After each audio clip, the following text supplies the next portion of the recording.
दोस्तों, आज मैं अदाकारा रानी के बारे में आपको 13 ऐसे हक़ाइक़ बताऊंगा जिससे आप उनकी ज़िंदगी के बारे में बेहतर तौर पर जान सकेंगे। नंबर 1, अदाकारा रानी 8 दिसंबर 1946 को पाकिस्तान के दिल लाहौर के मोहल्ला मजांग में पैदा हुई थी। नंबर 2, अदाकारा रानी का रानी नाम फिल्मी था जबकि उनका असल नाम नासरा था।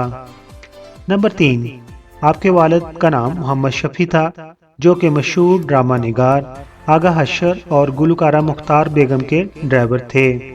ये भी बताता जाऊं कि नूरजहां को भी ये घराना यानी आगा हशर और गुलकारा मुख्तार बेगम ही फिल्मों में लेकर आई थी। मशहूर मरूफ गुलकारा तारा सैयद की वालदा मलका पखराज मुख्तार बेगम की बहन थी। नंबर 4, क्योंकि रानी के वालिद आगा हशर के घर बतौर ड्राइवर काम करते थे तो आगा हशर के घर रानी का आना जाना रहता था।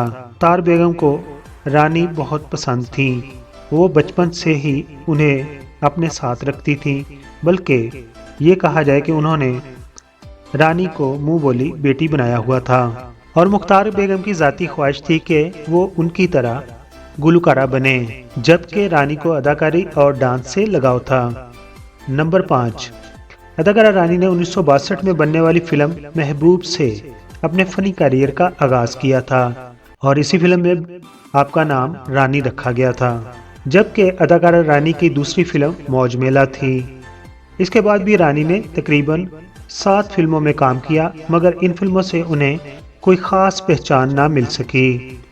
नंबर 6, दोस्तों, अब बात करते हैं उस फिल्म की जिसने रानी को सही मायनों में रूशनास कराया और मुल्कगीर शोहरत से नवाजा। उस फिल्म का नाम था देवर बाबी। इस फिल्म में माजी के चॉकलेटी हीरो वहीद मुराद ने बतौर हीरो, जबकि रानी ने उनकी हीरोइन का किरदार अदा किया था। फिल्म देवर बाबी हम सबको मालूम है कि अपने गानों और मुनफरद कहानी की वजह से 1967 की सुपरहिट फिल्म साबित हुई थी। इस फिल्म के बाद रानी ने कभी पीछे मुड़कर नहीं देखा और अपने चाहने वालों को एक से बढ़कर एक फिल्म देखने को दी।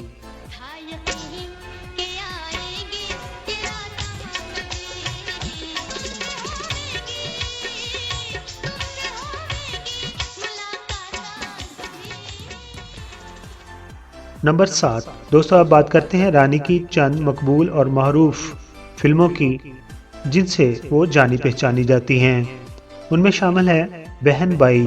इस फिल्म में भी मोहम्मद अली और वहीद मुराद उनके साथ शामिल थे और वहीद मुराद ने उनके हीरो का किरदार अदा किया था। अंजुमन, तहजीब, बहारो फूल बरसाओ, नागमुन्नी, अमराओ जानदा।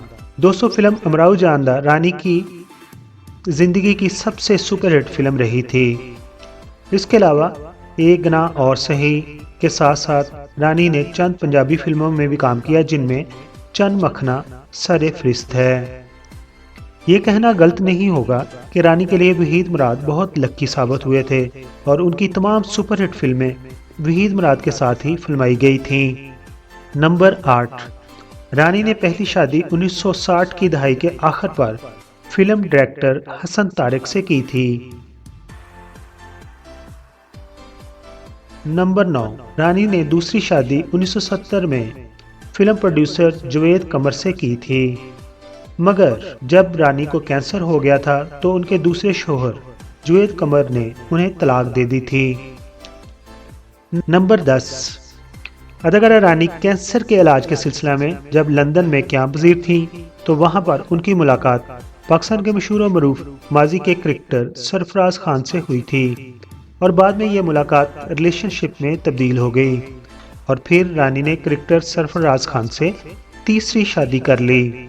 जब सरफराज खान ने 80 की दहाई में इलेक्शन लड़ा था तो रानी ने अपने शोहर को मुकम्मल सपोर्ट दी थी, लेकिन बदकिस्मती से रानी की तीसरी शादी भी चल न सकी और कुछ अर्सा बाद ही उनका ये रिश्ता भी तलाक पर ख़त्म हुआ। नंबर 11, रानी की अगर औलाद की बात करें तो उनकी सिर्फ एक बेटी है जिसका नाम राबिया तारक है। ये उनके पहले शोहर हसन तारक से पैदा हुई थी।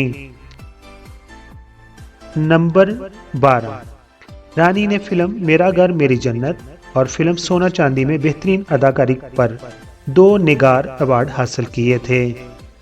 नंबर 13, रानी अपनी बेटी राबिया तारक की शादी के चंद दिनों बाद 46 साल की उम्र में 27 मई 1993 को कराची में इंतकाल कर गई थीं, मगर उन्हें लाहौर में उनकी वालदा के पहलू में दफनाया गया था। आखिर पर हम उनके लिए दुआगो हैं, अल्लाह ताला उनको जवार रहमत में जगह अता फरमाए। दोस्तों, ये थी इन्फॉर्मेशन रानी के बारे में। इसके अलावा अगर आपके पास कोई इन्फॉर्मेशन उनके बारे में हो तो हमारे साथ कमेंट्स बॉक्स में ज़रूर शेयर कीजिए। बहुत सारा अपना ख्याल रखिए। Thank you so much.